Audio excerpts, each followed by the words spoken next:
আজকে আমরা দেখব নবম শ্রেণীর ইতিহাস প্রশ্ন, যেখানে পূর্ণমান 40, সময় রয়েছে 1 ঘন্টা 30 মিনিট। দেখো কি বলেছি, যেখানে প্রথমে প্রশ্ন 1 × 8, সঠিক উত্তর নির্বাচন।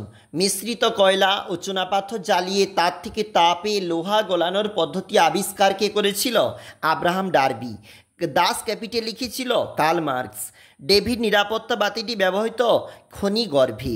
রাশিয়ার পার্লামেন্টের নাম, উত্তরটা হচ্ছে কিন্তু ডোমা। 14 দফা নীতি ঘোষণা করেছিল, উত্তরটা আমাদের হচ্ছে দেখো উড্রো উইলসন। ভিয়েনা সম্মেলন অনুষ্ঠিত হয়েছিল অস্ট্রিয়ার রাজধানী ভিয়েনাতে। ইউরোপের বিপ্লবের বছর বলা হয় 1848কে। ইয়ং ইতালি প্রতিষ্ঠা করেছিল ম্যাথসিনি। কনফেডারেশন অব দি রাইন গঠন করেছিল নেপোলিয়ন। বস্ত্রশিল্পে উপযোগী দুটি যন্ত্রের নাম উড়ন্ত মাকু, ওয়াটার ফ্রেম। কার্লসবার্গ ডিগ্রি জারি করেছিল প্রিন্স মেটারনিখ। পরের যে সত্য মিথ্যা রয়েছে দুটোতেই হবে সত্য। পরের প্রশ্নে চলে যাচ্ছি, এখানে পরবর্তী প্রশ্ন এবং সেখানে রয়েছে এটা মিথ্যা, ব্যাখ্যা 2 হবে, ব্যাখ্যা 1 হবে।